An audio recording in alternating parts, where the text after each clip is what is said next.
देखिए, बांग्लादेश का अनुरोध क्लियर कट दिखाता है कि बांग्लादेश की सरकार भारत के साथ अपने रिश्ते सुधारने के मूड में नहीं है, क्योंकि उन्हें क्लियरली पता है शेख हसीना भारत की एक अच्छी फ्रेंड थी।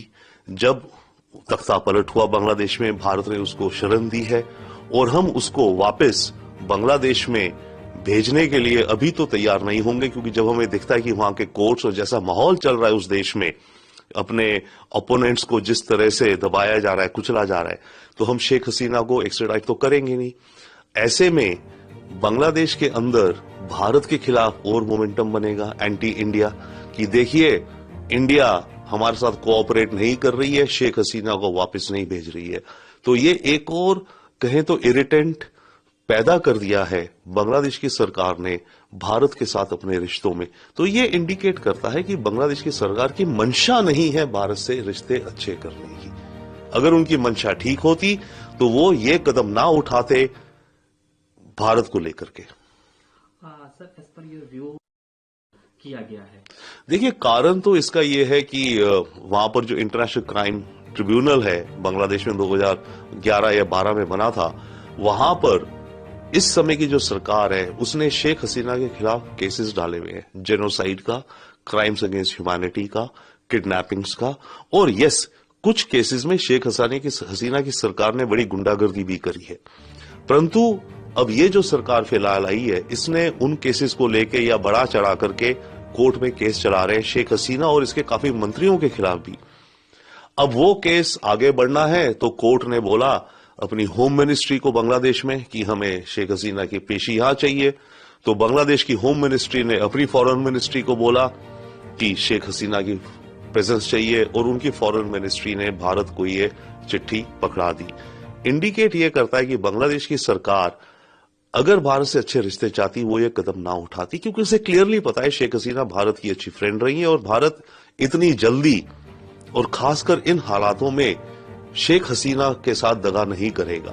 तो अगर भारत वापस नहीं करेगा और उनके नोट पर हम एक्ट नहीं करेंगे तो ऑब्वियसली बांग्लादेश के अंदर उनकी सरकार को मौका मिल जाएगा दिखाने का कि देखो, एंटी इंडिया, इंडिया हमारे साथ कोऑपरेट नहीं करना चाहती, शेख हसीना को नहीं भेज रही, शेख हसीना ने हमारे देश में इतनी अट्रॉसिटीज करी हैं, उसको न्याय हमें चाहिए, पर शेख हसीना भारत नहीं दे रहा है।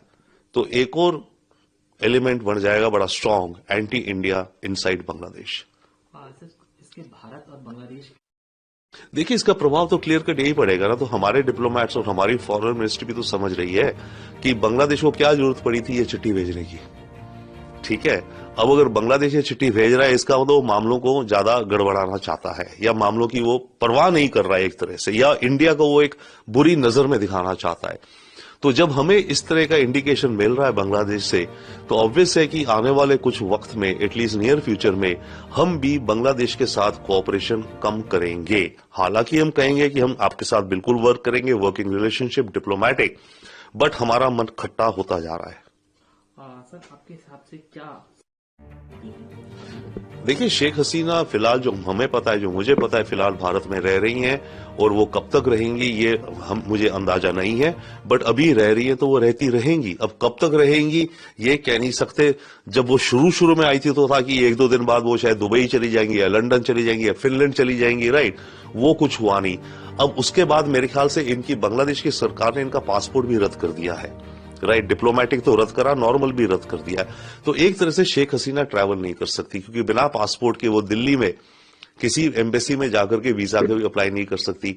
तो काफी हद तक हम ये समझ सकते हैं कि शेख हसीना एक तरह से फंसी हैं और वो भारत में ही रहेंगी। कब तक रहेंगी ये हम उनको अच्छी मेहमान नवाजी करेंगे, वो ओपन एंडेड है, कब तक रहेंगी।